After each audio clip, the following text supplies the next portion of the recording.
Com o apoio do governo, a Câmara dos Deputados deverá votar nos próximos dias uma proposta de emenda constitucional, PEC, que altera regras do chamado teto de gastos e cria novas normas para o pagamento de precatórios. A medida é vista por especialistas e parlamentares de oposição como uma manobra do governo para abrir espaço fiscal e financiar, entre outras coisas, o pagamento do Auxílio Brasil, um novo programa social. O que pouca gente sabe é que a aprovação da PEC pode afetar não só a confiança do mercado, mas professores da rede pública de estados e municípios. Precatórios são dívidas da União com diversos tipos de credores que a Justiça já reconheceu e sobre as quais não há possibilidade de recurso. Todos os anos, tribunais de todo o Brasil enviam uma relação dos precatórios, dívidas, que a União deverá pagar. A polêmica em torno do assunto começou no segundo semestre deste ano, quando o governo passou a procurar formas de abrir espaço no orçamento de 2022 para financiar um novo programa social, agora batizado de Auxílio Brasil. A previsão é de que o governo deveria pagar 89,1 bilhões de reais em precatórios em 2022. O governo procurou alternativas para evitar o pagamento desse valor, mas vem encontrando resistência em diversos setores, especialmente de agentes econômicos que criticam a medida e classificam como uma espécie de calote. Mesmo assim, o governo apoiou a PEC N 2320-21, que ficou conhecida como PEC dos precatórios. Na prática, ela abre espaço no orçamento do ano que vem de duas formas. Se for aprovada na Câmara, ela ainda precisa passar pelo plenário do Senado antes de ser promulgada e entrar em vigor. De um lado, a proposta altera a forma de correção do teto de gastos do governo. Até agora, a correção do teto de um ano era feita pela inflação calculada pelo IPCA entre julho e junho do ano anterior. O texto do relator Hugo Mota, MDB-PB, muda a regra e propõe a correção para o período de janeiro a dezembro e de forma retroativa a 2017, quando o teto entrou em vigor. Segundo dados do Instituto Fiscal Independente, IFI, essa mudança abriria uma margem de gastos para o governo federal em 47,4 bilhões de reais. A segunda parte da PEC é que muda as regras para o pagamento de precatórios. E é essa que pode acabar afetando os professores, possivelmente provocando atrasos para docentes da rede estadual e municipal em alguns lugares.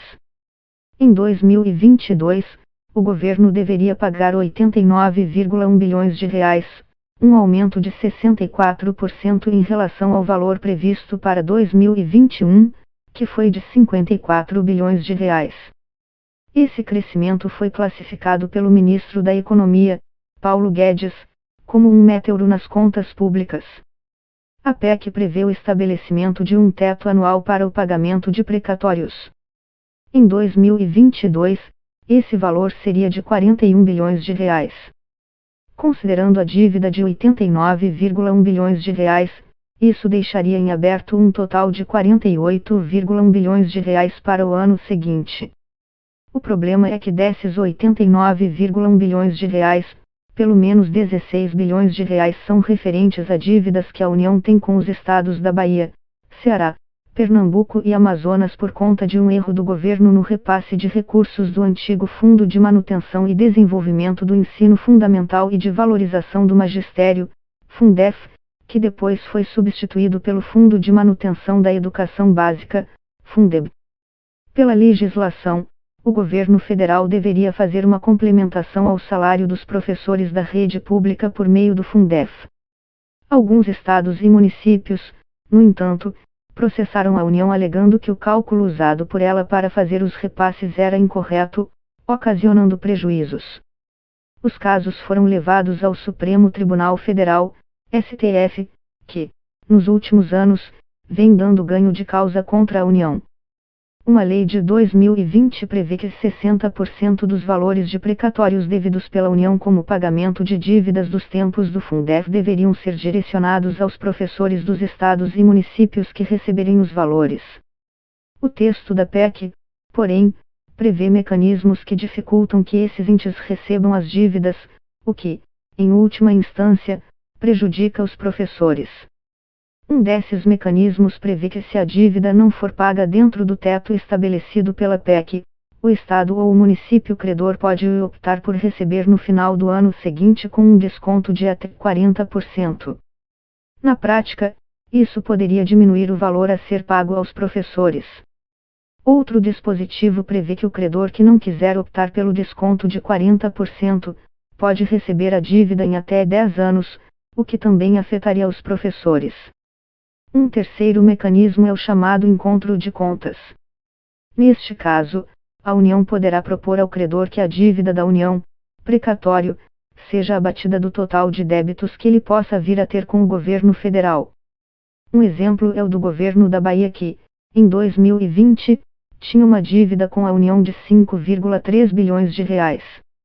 Em maio deste ano, o STF deu ganho de causa ao governo baiano e determinou que a União pagasse 8,7 bilhões de reais em precatórios relativos ao Fundef. Se a PEC for aprovada, o governo federal poderá propor uma espécie de abatimento da dívida, o que, ao final, reduziria o valor a ser recebido pelo Estado da Bahia, afetando, também, o quanto os professores receberiam. Para o presidente da Confederação Nacional dos Trabalhadores da Educação, CNTE, Heleno Araújo, a PEC é absurda e permite que o governo faça política assistencialista com recursos que não lhe pertencem. A PEC é absurda e ilegal. O que o governo quer é fazer pegar um dinheiro que não é seu para fazer política assistencialista em ano eleitoral. Se isso passar, vai desestruturar qualquer confiança que se tenha em decisões da Justiça contra a União, afirmou.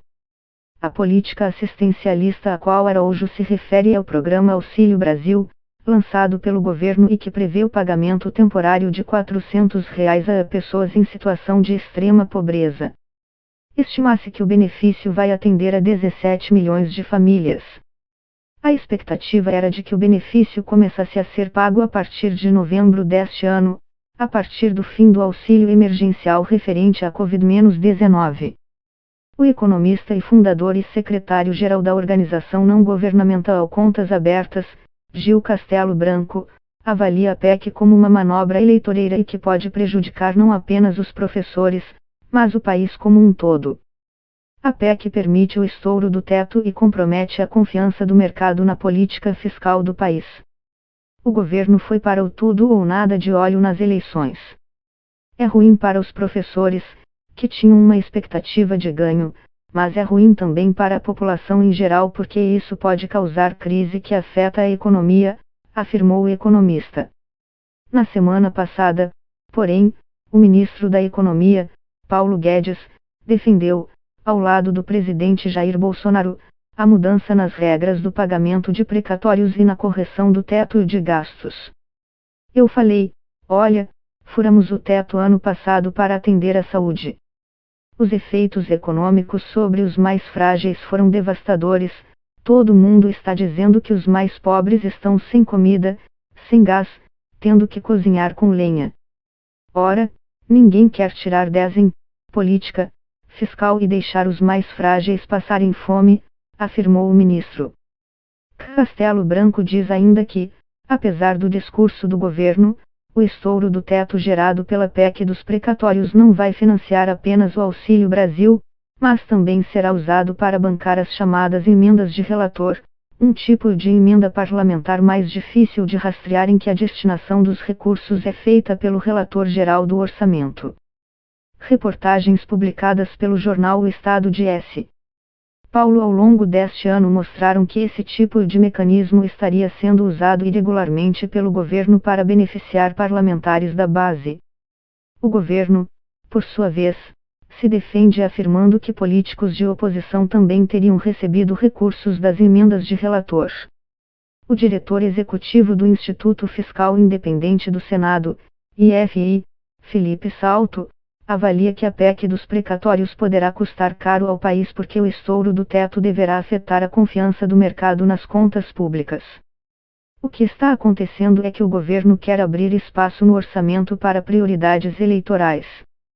O governo quer fazer espaço para emendas de relator e gasto social, que é importante, mas que poderia ser feito dentro do teto. Essa história é uma inovação que vai custar caro ao país porque vai afetar a credibilidade no governo, explicou.